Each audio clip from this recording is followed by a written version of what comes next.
चैत्य पुरुष जग जाए, चैत्य पुरुष जग जाए। अरहं अरहं अरहं अरहं अरहं अरहं। मनुष्य कोई भी काम करता है, काम करने में स्वतंत्र है, किंतु पूरा स्वतंत्र इस दुनिया में कोई हो नहीं सकता। परतंत्र भी है। अच्छे निमित्त मिल जाए तो अच्छा काम होता है, और निमित्त उचित न मिले तो कार्य में बाधा आती है। भगवती सूत्र में 5 निमित्तों का महत्वपूर्ण उल्लेख है। दब्ब करणम, क्षेत्र करणम, काल करणम, भाव करणम और भव करणम, ये 5 बड़े निमित्त बनते हैं। द्रव्य एक साधन है, क्षेत्र, काल, भाव और भव, ये 5 साधन बनते हैं। इन 5 में एक है काल, समय। समय बहुत बड़ा निमित्त है और समय के साथ क्रिया का बहुत संबंध है। काम करना और समय दोनों को अलग नहीं किया जा सकता। तो समय का संबंध है, हम उसका उपयोग कैसे करें? सूर्य उगता है, अस्त होता है, रात आती है और चली जाती है। 24 घंटा का ये समय है। आदमी काम करता है, कार्य का सबसे पहला बिंदु उसके सामने है दिनचर्या का निर्धारण। जो व्यक्ति दिनचर्या का सम्यक नियोजन नहीं करता, उसका बहुत सारा समय व्यर्थ चला जाता है। सफलता के लिए आवश्यक है कि एक एक क्षण का उपयोग किया जाए। दुनिया में वे व्यक्ति महान बने हैं जिन्होंने एक एक क्षण का उपयोग किया है। तो उसके लिए आवश्यक है दिनचर्या का निर्धारण, नियोजन करें।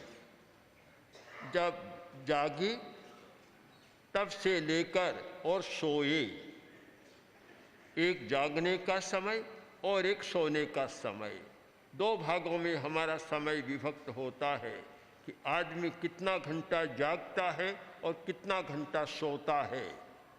ये दोनों के बीच में सारा कार्यकलाप होता है। तो प्रश्न है कि जागने का समय कौन सा होना चाहिए और सोने का समय कौन सा होना चाहिए? दोनों के अपने अपने समय हैं। कहा जाता है कि जब जागे तब सवेरा, पर यह बात तो ठीक है, परंतु एक समय होता है जागने का।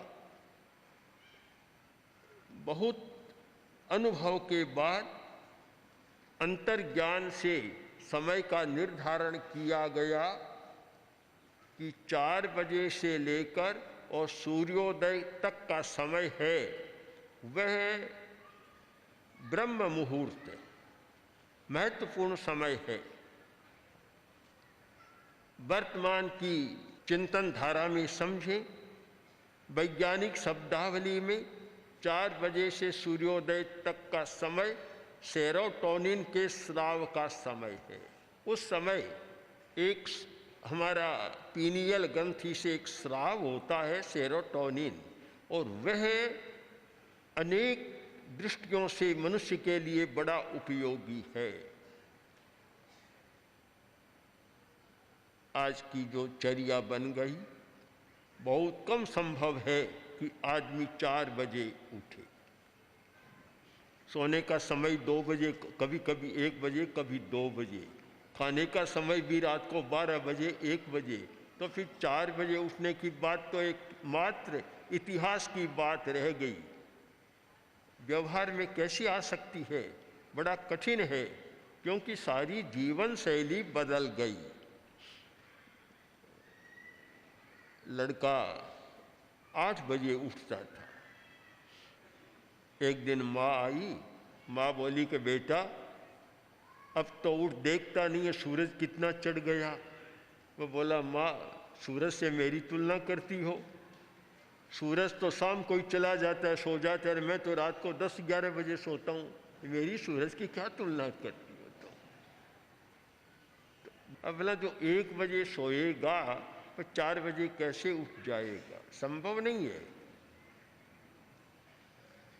किंतु जो व्यक्ति सफल होना चाहता है, अच्छा जीवन जीना चाहता है, शांति और मस्ती का, आनंद का जीवन जीना चाहता है, उसके लिए ये आवश्यक है कि 4 और 5 के आसपास जागरण हो जाए। ठीक 4 बजे न उठ सके तो 5 बजे हो जाए, पर सूर्योदय से 1-1.5-2 घंटा पहले हो जाए तो यह समय जागरण के लिए बहुत उचित समय है।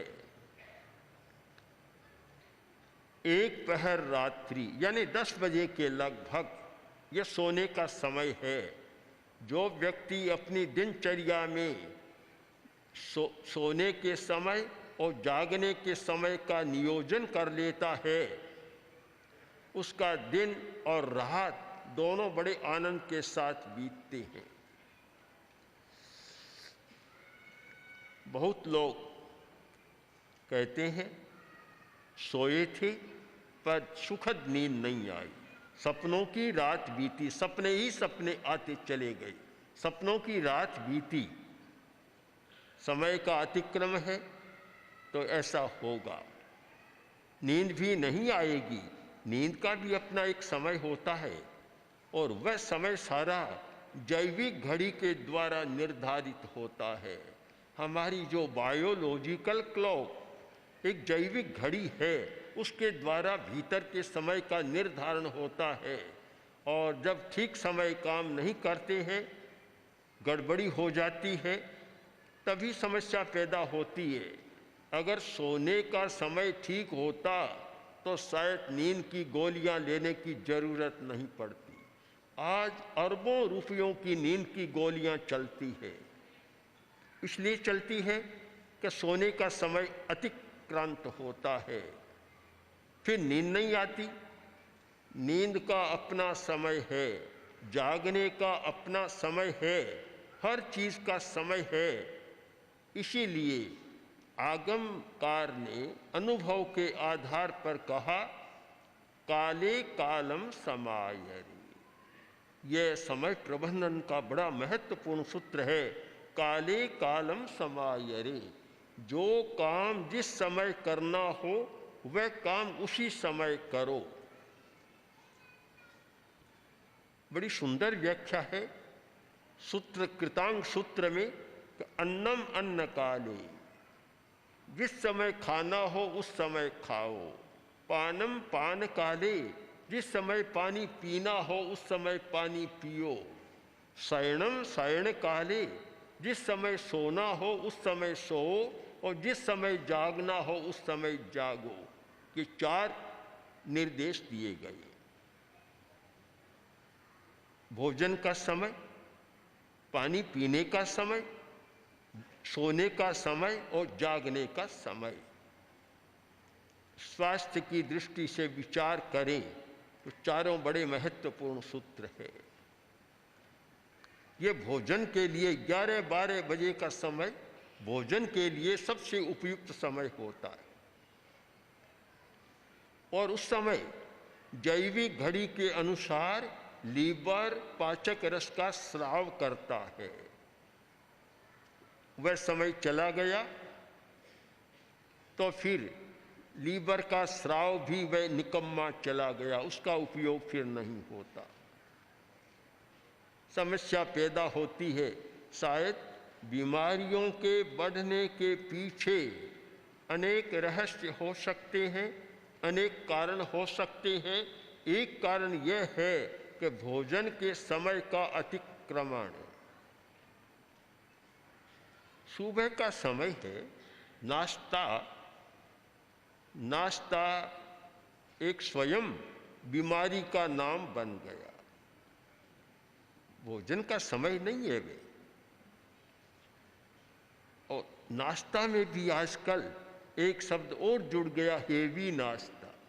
अब हेवी जुड़ गया तो बीमारी का निमंत्रण बन गया। प्रातःकाल यदि खाना हो तो थोड़ा सा पेट दूध ले लिया और कुछ ले लिया, थोड़ा सा ले लिया, पर वह अन्न का समय नहीं होता। पेट भरकर खाने का समय नहीं होता। रात का समय भी भोजन का समय नहीं है। जैन परंपरा में रात्रि भोजन का निषेध किया गया। वह धार्मिक दृष्टि से महत्वपूर्ण है, किंतु पाचन की दृष्टि से भी और शरीर शास्त्रीय दृष्टि से भी बड़ा महत्वपूर्ण है। आचार्य तुलसी दिल्ली में विराज रहे थे। सन 74 का समय, भगवान महावीर की 25वीं जयंती का समय, हम लोग वहाँ थे। बेंगलोर से 2 वैज्ञानिक जो न्यूट्रिशन भोजन के विशेषज्ञ, पोषण के विशेषज्ञ थे, हमारे पास आए। हमने पूछा कैसे आए? उन्होंने कहा हमारी एक कॉन्फ्रेंस हो रही है बेंगलोर में न्यूट्रिशन के विषय में। उसमें एक प्रसंग आया कि रात को खाना चाहिए या नहीं खाना चाहिए। तो फिर उसमें प्रसंग चला कि इस बारे में जैन लोगों से बात करनी चाहिए, क्योंकि वे रात्रि भोजन का निषेध करते हैं, उनके पास जाना चाहिए। तब फिर आया कि हम आचार्य तुलसी के पास जाएं। इसलिए हम जिज्ञासा लेकर आए हैं कि आप लोग रात्रि को भोजन नहीं करते, उसके पीछे क्या कारण है।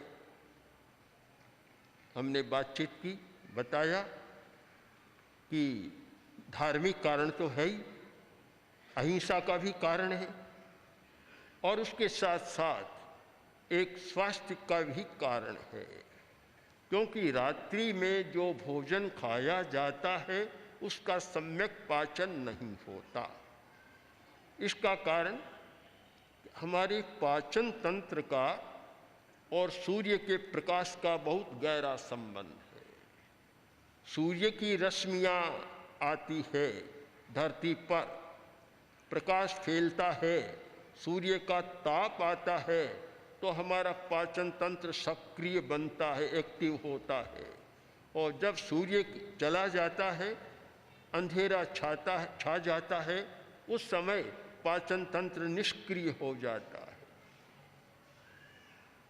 और निष्क्रिय अवस्था में जब खाया जाता है तो फिर पाचन कम होता है और बीमारी के लिए काफ़ी अवकाश हो जाता है। ये बात उनके समझ में आई कि पाचन तंत्र की सक्रियता और निष्क्रियता का सूर्य के साथ बहुत गहरा संबंध है। सूर्य चला जाता है तो तापमान में भी अंतर क्रम से आता चला जाता है और नींद आती है। कम तापमान की अवस्था में भी नींद की स्थिति बनती है। रात को आलस्य भी आता है, प्रमाद आता है, निष्क्रियता भी आती है।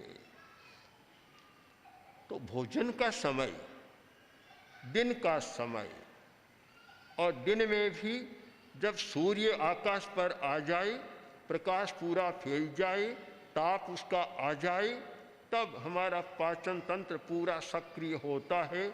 इसलिए यह माना गया कि अन्न खाना, भारी चीज़ें खाना, भोजन करना, उसके लिए ये 11 बजे के बाद का समय, 11 बजे के आसपास का समय सबसे उचित समय है। पानम पान काले, पानी का भी अपना समय होता है। पानी पहले भी पिया जा सकता है, बाद में भी, भोजन के बाद में भी पिया जा सकता है, किंतु उसका भी एक समय है कि भोजन से आधा घंटा 1 घंटा पहले पानी न पिया जाए और भोजन के आधा 1 घंटा बाद भी पानी न पिया जाए। पानी का वह अलग समय है, खाने का अलग समय है। कुछ लोग ऐसा करते हैं कि भोजन के बीच में भी बहुत पानी पी लेते हैं, और भोजन करते ही कुछ लोगों की आदत है 1 गिलास 2 गिलास पानी भोजन किया और पानी पी लेते हैं। वह पानी पीने का समय नहीं। तो समय प्रबंधन की दृष्टि से विचार करें तो इस काले कालम समायरे, इस सूत्र पर बहुत गहरा चिंतन करना चाहिए कि जिस समय जो काम करना हो उस समय वह काम करें। जिस समय जो काम करना हो उस समय तो न करें। समय तो है भोजन का और पढ़ने बैठ गया, उचित नहीं होता। समय तो है स्वाध्याय का और खाने बैठ गया, उचित नहीं होता। बहुत महत्वपूर्ण है चेतना का नियोजन, समय के नियोजन के साथ कि जो काम जिस समय करना है उसी समय वह काम करूँगा। ऐसा संकल्प सफलता के लिए और स्वास्थ्य के लिए और विकास के लिए बड़ा महत्वपूर्ण समय होता है। 10वें कालिक सूत्र में एक प्रसंग आता है। एक मुनि भिक्षा के लिए गया, खाली हाथ आ गया, कुछ भिक्षा मिली नहीं। आचार्य के पास आया, आखिर बोला कि रद्दी गांव है, चलो छोड़ दो इस गांव को, रोटी नहीं मिलती है, भोजन भी नहीं मिलता, यहाँ नहीं रहना चाहिए। तब आचार्य ने कहा, भिक्षु तू समझदार नहीं है, अकाले चरसी भिक्षो, अकाल में तो तू जाता है, कालम न पढ़ी ले हसी, काल का ध्यान नहीं देता और अपने आप को भी क्लांत करता है और गांव की निंदा करता है कि एक ऐसा निकम्मा गांव जहाँ भोजन भी नहीं मिलता। भोजन का समय था 11-12 बजे का, और तू 2 बजे भिक्षा के लिए जाएगा तो भोजन कैसे मिलेगा। व्यवहार की दृष्टि से भी विचार करें कि जो काम जिस समय करने का होता है उस समय वही काम किया जाए। वही काम 10 बजे से प्रवचन का समय है और कहे अभी चलो भोजन करेंगे, प्रवचन बाद में सुन लेंगे। बाद में कौन सुनेगा, कौन बोलेगा, समय ठीक नहीं होता।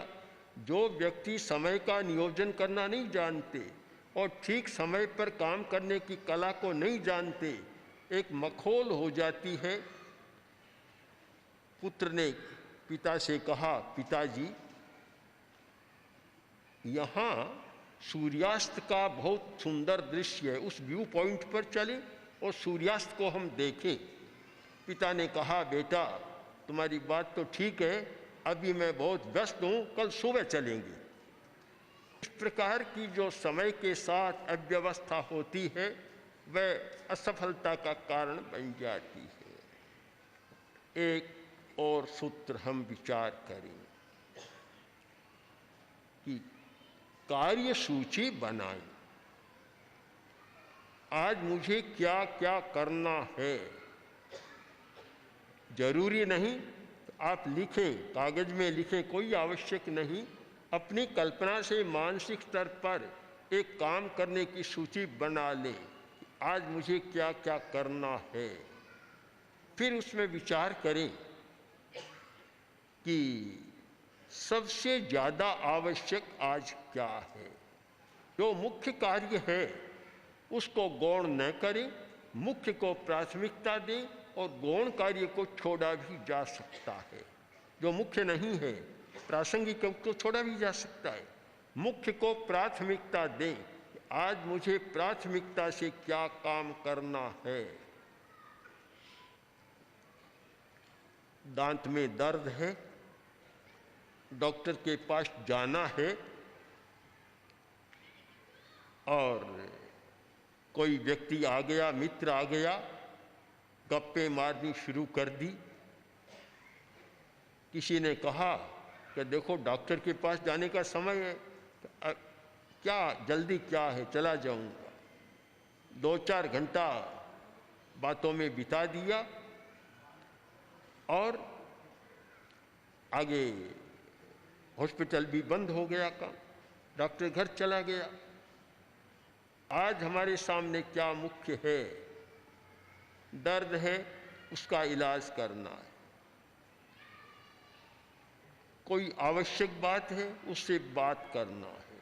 तो जो भी आवश्यकता हो उसको प्राथमिकता दें, उसे कभी गौण न करें।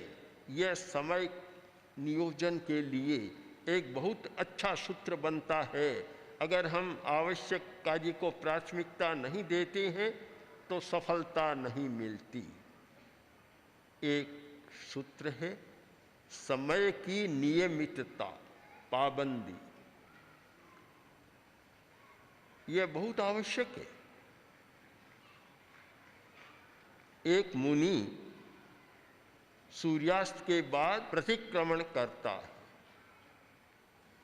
यह निश्चित समय है कि उस समय प्रतिक्रमण करेगा, चाहे और कितना ही बड़ा काम आ गया, पर प्रतिक्रमण को नहीं छोड़ सकता।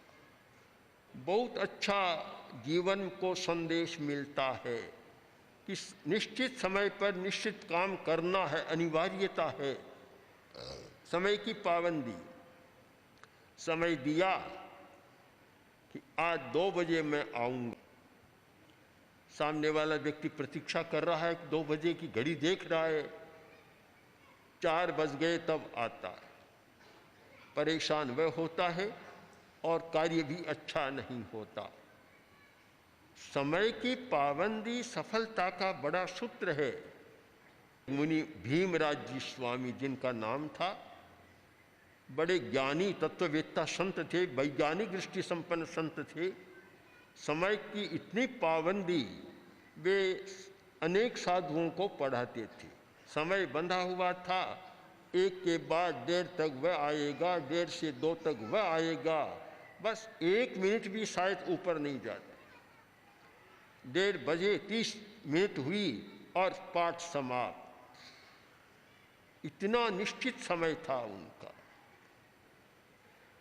एक बार मुनि चंपालाल जी स्वामी, जो गुरुदेव के भाई थे, बड़े भ्राता थे, वे भी आगम पढ़ते थे। बात में लग गए, समय अतिक्रांत हो गया। आए और मुनि भीमराज जी ने देखा कि चंपालाल जी आ गए हैं। घड़ी देखी और बोले, बस चले जाओ, आज तुम्हारा समय पूरा हो गया। मनाई कर दीजिए। इतने पक्के समय के। तो जो व्यक्ति समय की पाबंदी रखता है, ठीक होता है। समय तो दिया कि प्रवचन होगा 11 बजे तक, और प्रवचन में 1 बजा दी, या तो स्थान खाली हो जाएगा या दूसरे दिन लोगों का विश्वास उठ जाएगा कि वहाँ तो बस 1 बजे ही जाना चाहिए, पहले जाकर हम क्या करेंगे। हर कार्य में आप देख लें कि सामाजिक कार्य में सबसे बड़ी बात है विश्वास। विश्वास के आधार पर काम चलता है। विश्वास कब होता है कि समय की पाबंदी है, तब तो उसका विश्वास होता है। समय की पाबंदी नहीं है तो कोई विश्वास नहीं होता, कोई सफलता भी नहीं मिलती। जैविक घड़ी के आधार पर भी विचार करें। वर्तमान में वैज्ञानिक जगत में जैविक घड़ी का बहुत महत्व है। यह सिद्धांत कोई नया नहीं है, बहुत पुराना सिद्धांत है जैविक घड़ी का। हिंदुस्तान में या भारतीय मनीषा में यह स्वरोदय के नाम से प्रचलित है। स्वरोदय, जहाँ सारा विश्लेषण है कि कब क्या करना चाहिए। सिद्धसेन गणी तत्वार सूत्र की टीका है भाष्यानुसारिणी, उसमें सिद्धसेन गणी ने भी इस काल बेला का बहुत विश्लेषण किया है, सुंदर प्रतिपादन किया है। बहुत पुराना सिद्धांत है और उसका आधार है हमारी प्राण धारा का प्रवाह। प्राण धारा का प्रवाह एक समान नहीं होता, बदलता रहता है। प्राण धारा का प्रवाह कभी हार्ट पर होता है, कभी फेफड़े पर होता है, अलग अलग समय है। कभी लीवर पर होता है, कभी आंतों पर होता है, कभी किडनी पर होता है और कभी हमारे मस्तिष्क पर होता है। इस प्राण धारा के प्रवाह के आधार पर हमारे कार्य का नियोजन होना चाहिए, क्योंकि मनुष्य की कार्य क्षमता और भावना समय के साथ बदलती रहती है, एक समान नहीं रहती। किसी व्यक्ति को कोई नया चिंतन करना है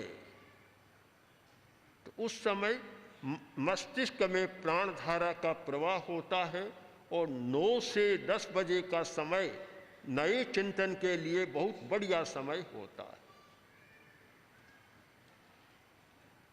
कोई रचनात्मक काम करना है, कोई विश्लेषण करना है, तो उसके लिए ये 10 से 12 बजे के बीच का समय बहुत महत्वपूर्ण होता है।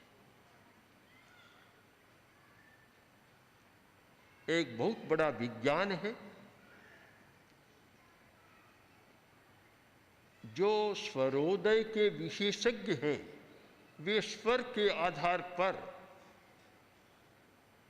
इस प्रकार की घटना करते हैं, चमत्कार जैसा हो जाता है।